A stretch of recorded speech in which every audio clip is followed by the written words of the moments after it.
or whatever. It's just that there's so many reasons it's difficult to co-cast on a regular basis and stuff like that, which is why we don't really co-cast maybe as much as, well, which is why we don't co-cast at all, but we don't co-cast for that sort of reason. Anyways, we kick this off. It is time to go into our next best of 5. To the top left-hand side, we're going to kick things off on Romantic Gaming. It is going to be the Red Zerg player, Denver. And to the bottom right, our Blue Protoss player from My Insanity. Give it up for Petit Drogo.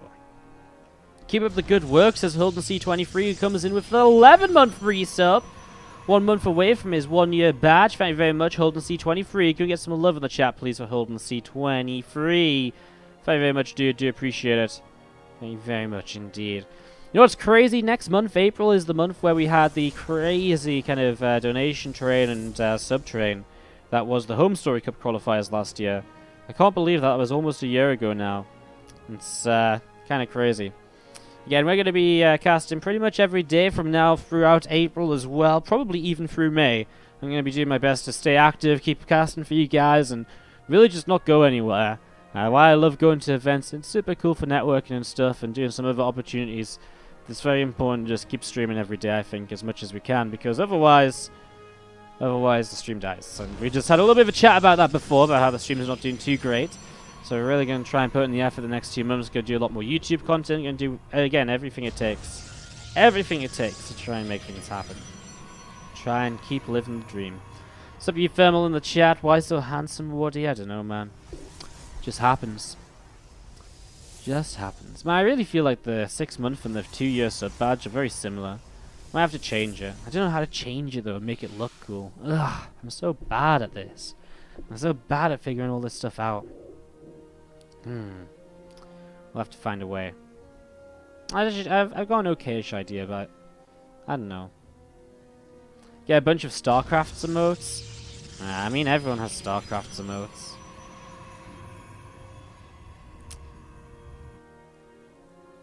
Do I have a link to my calendar? My calendar, so if you go to the Discord server, it's in the announcements section of the Discord server. It's where we're keeping it up to date. And it's pinned in the Discord, in the announcements channel on the Discord server.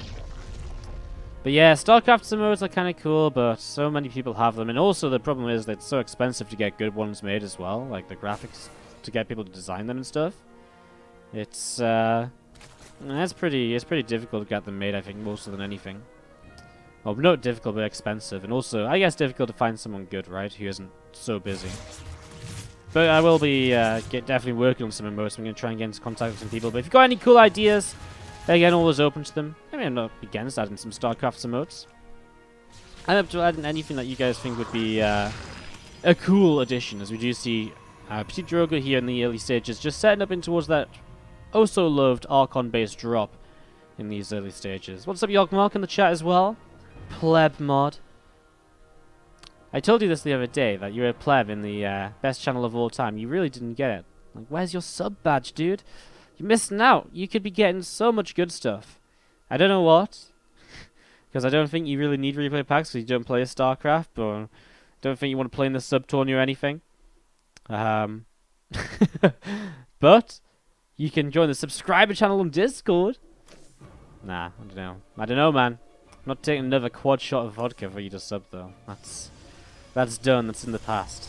I'm past those days of desperation. Anyways, let's set up here, guys. Let's see what's really going on. A couple of gates coming down from Drogo.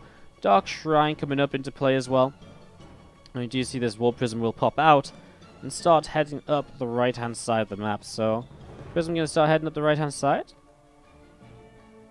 And have a little bit of a look to see what's going on.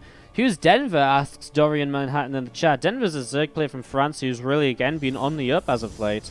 Has been making big waves, qualified for the Ting Open, did pretty well over in the Ting Open, even making round of 16, I think, if I'm not mistaken. But yeah, we've been seeing him a lot alongside kind of DNS and Shadowrunners, again, just the players from France who have been improving and just getting better and better as recent months. You see the first 2 DT is not going to do too much. 2 more gates were added on, but a bit later. It's kind of the new way of doing the Archon drop, where you're just a little bit more focused on getting the third base down faster, because, I mean, actually, usually you stick on 2 gates for a bit longer, but you still had 2 more gates on, 4 more gates on anyways, or 2 more gates on anyways. It's a bit of a weird one. Anyways, we're going to be seeing the A couple more DTs warping in, and it looks as though Drogo will just jump to the other watchtower where he'll be able to morph in Archons in safety and not have to worry about getting any damage onto them. So Archons on the way, Forges a follow-up, and we're just going to be seeing Denver going for a Roach-based opening. I mean, basically has to make Roaches to defend against the Archons somewhat reasonably. He'll have Roach speed to help out with that. He's actually on a very low drone count, 46, and still making Roaches. I wonder if Denver's planning some sort of an attack here where he's just going to mass up so many Roaches and just push across the map, try and get something done. We'll see. If he makes drones now, then maybe not. But he has made a lot more Roaches than are really necessary, I feel, to just deal with this Archon drop. And you can see it now. Roaches going down the left. A few of them will be left in the main with the Queen, obviously, to try and help push these Archons away, stop the Warp Prism from being too much of a nuisance. As we're going to be seeing this Prism just pull away down the left side. But again, lots of Roaches coming across the map, and they're going to find some units out in the middle of nowhere. Forceful to try and separate the units, but they won't do it for too long. And Mortal comes into play as well, but man, I mean, the sentries are dropping. And as well, it's an interesting one, right? He cancels the pylon, he's going to get one more sentry kill. He's still got a decentish number of Roaches, more coming across the map, but the Archons have come back home, and that will force us to turn around. A lot of this attack from Denver is very reliant on the Archons still being across the map, and not at home to help defend, really, so just going to be seeing the Roaches still pulling up the left-hand side once more. Going to be seeing the Hydralisk Den coming down here from Denver too, so Hydra Den setting on up, getting ready to go once again. Going to be seeing the charge upgrade coming down as well from Petit Drogo here, so charge going down from Petit Drogo. And there's going to be seeing a few more gates being added by Drogo also at this point. So a few more gates added on, a cannon comes down to the left. We've got a pylon over to the right as well. And we're going to be seeing this Overseer coming down the left-hand side to see what else is going on.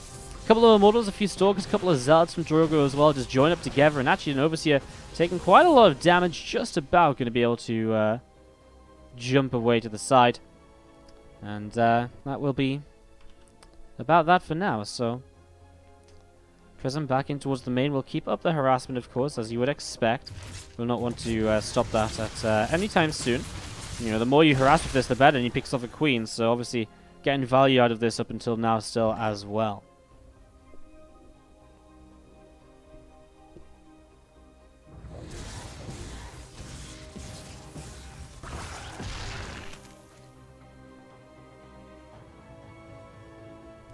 Still just seeing this Prism moving around the map, and well, in the meanwhile, we see something rather interesting on the way. 10 Swarm Hosts being built now. Interestingly enough, we don't really see anything anti-Swarm Hosts at the moment from Drogo. One of the best things for him to go into would be, as he picks off an Overlord here, trying and drop very nicely. One of the best things for him probably would be something along the lines of a Templar Archives for Storm. Right now, he has got a Templar Archives, but he does not have Storm, so Storm a really good way to just make your way through a wave of Locusts quickly, and then to keep pushing forwards against what is basically a dead supply of Swarm Hosts, because they can't fire Locusts again until their cooldown is reset. You'll see some more Zealots to the side coming in once again. So just seeing a couple more of these Creep Tumors getting picked on off. So a couple more Creep Tumors going down. Still these Swarm Hosts moving around from Drogo. Going to come all the way around the right-hand side here to see what he can get to. Zealots will start a charge on forwards. Going to start hitting this hatchery and hitting it hard as well. So this hatchery under fire will be falling very quickly now. As you see, here we go then. I mean, this is the issue for right now from Drogo. Does he have enough to fight against these Locusts right away? I'm not too sure, but he is making his way through this. Roaches too, trying to fight still. Denver's just going to GG out. He loses the base to the right-hand side in the meanwhile, and it obviously seems as though Drogo does have enough to fight through this. Alright. Anyways, let's jump into this. Let's see what's going to happen. Petit Drogo against Denver in this best of 5, and down by 1 to the bottom right from Romantic Gaming. It's the red Zerg player. Give it up for Denver. Denver down here to the bottom right, going up against the blue Protoss player. In the bottom left corner of the map, it is, from my insanity, Petit Drogo.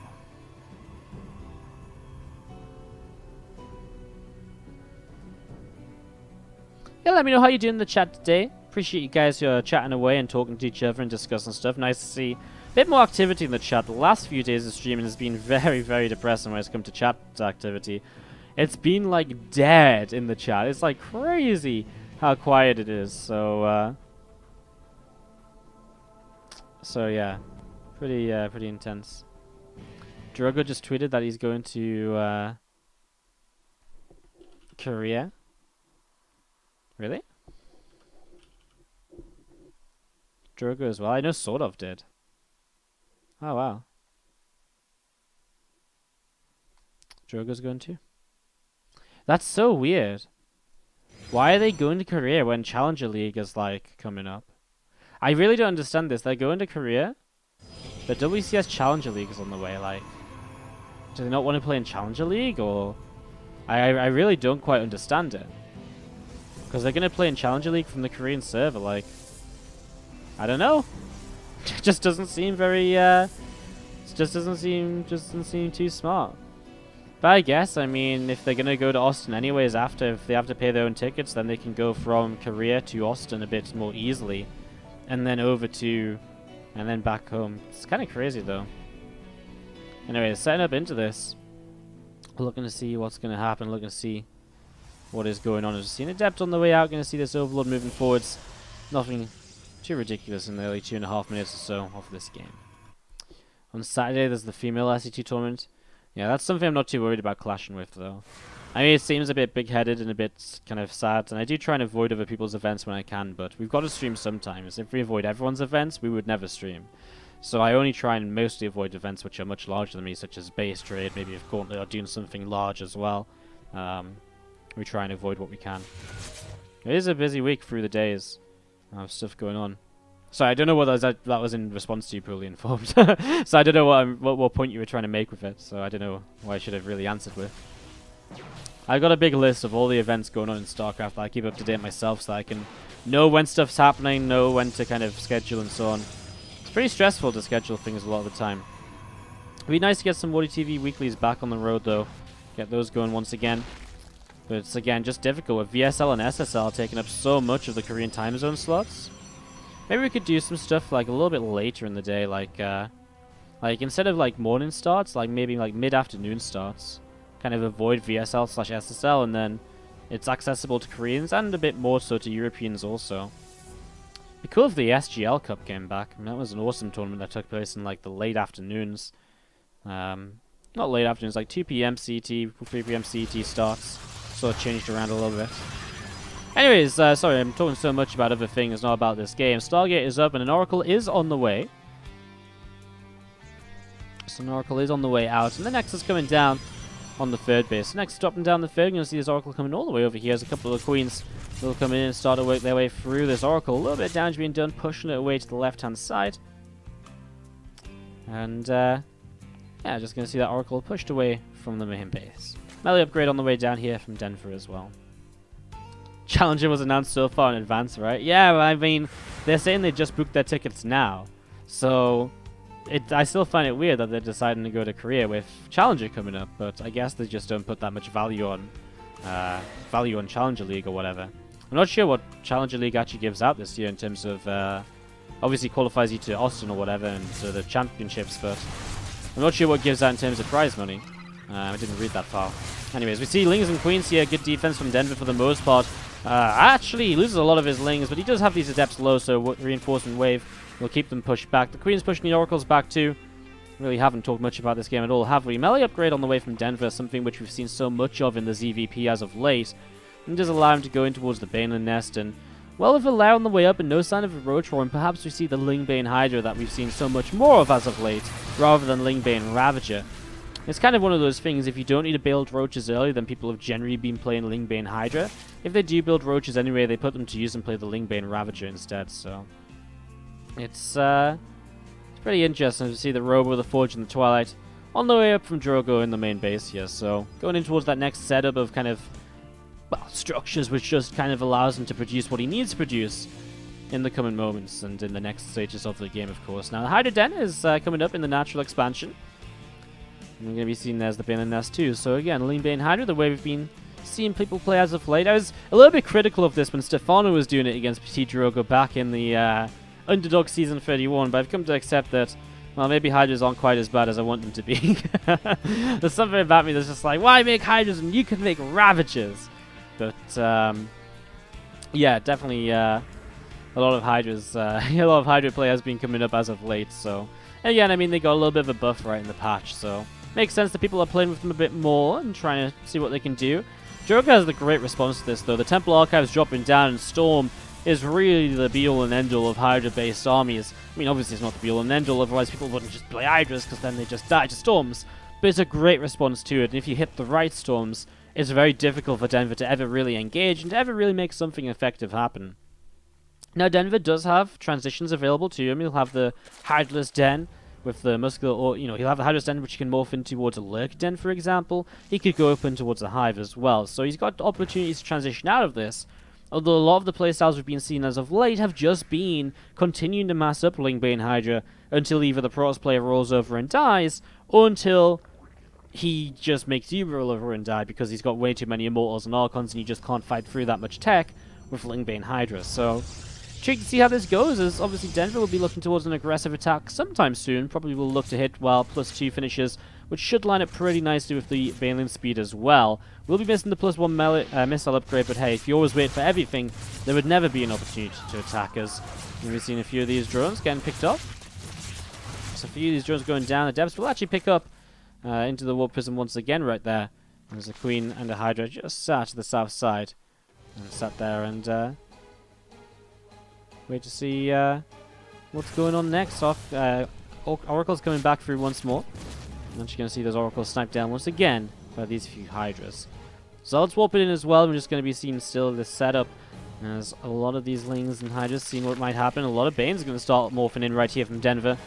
So a lot of these Banelings getting set up and ready to go. Psystorm will finish up in a moment. And so it's a perfect time for Drogo actually having this Psystorm finish. But does he have High Templar? Yes, he does in the back. And they are just about on the energy to storm with. So he's got this set up. He's got this ready. And here we go. The High Templar start drifting forwards. I'm trying to think of a good word to describe how High Templar move. And I think drifting is an okay word.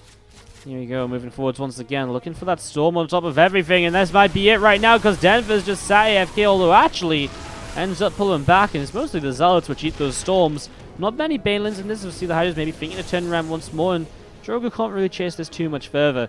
And it's finally that +1 missile upgrade finishing up, and the Infestation Pit coming down. Talking about transitions, well, this could be one of them coming in the next few moments. Now we see Adepts and Zealots coming in towards the main base and going to try and pick their way through. There's Queen, a few more of these drones as well. And there's going to be seeing one of these Zealots pulling back. There's going to be seeing Lings again looking to see what they can do. Hydras continue to come on in. They will clean up the rest of this now. As to the top side though, I mean, this is the issue. Drogo picks off the 4th base and Denver is being bullied into situations, into positions which just aren't going so great for him right now. As you see some Lings coming in from the left side, and there's a Storm coming down nicely onto those Hydras. Good damage done. Another Storm coming down once again too, as those Hydras taking a little bit more damage towards the end here.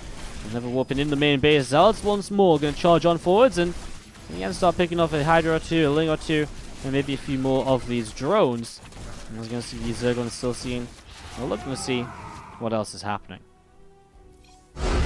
Denver's just going to type out game actually. Feels as though he's lost a bit too much. Can't stay in the game once again. Very anticlimactic GG's clips. Oh man, I loved it. I completely forgot the time where we used Google Translate to introduce the players in Spanish. It was amazing. It was incredible. I loved it. I completely forgot we did that. It was so funny. It was so funny. I completely forgot that we'd done that. That was really funny. I enjoyed that. That was a good one. Maybe we'll do it again sometime. Why is the Iron Fist advert playing 4 times? Because sometimes Twitch likes to give you the same ad multiple times in a row. I know, it can be annoying if you have to watch the same ad multiple times in a row, but it does go a long way to supporting the stream, so thank you very much for watching the ads. Do appreciate it. Because I know there's obviously ways to get around that. As we jump into Game 3, let's see what happens. Top left side of the map, our Red Zerg player from Romandy Gaming. Can he start to get his feet rolling, or feet running, in this matchup, in this best of 5? Or is he going to drop down to the 3rd place match where he would play against DNS, another Protoss? It is Denver to the top left. Looking to make it an all Mind Sanity final. Petit Drogo to the bottom right is our blue player. Thank you very much, Yogmark, for the $10. Do appreciate it. Can we see some love in the chat, please, for Yogmark, Mind Sanity Manager, throwing in some dollars?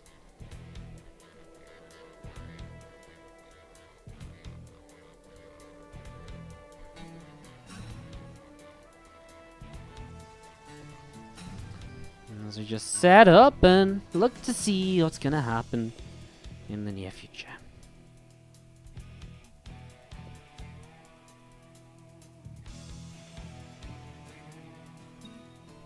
Man. It's one of those, it's one of those series where you feel as though Drogo is just a little bit too good right now in this matchup, perhaps. Like, Denver, I wouldn't say he's making major mistakes. He's just trying things that aren't really working, and then Drogo has such great ways to kind of respond.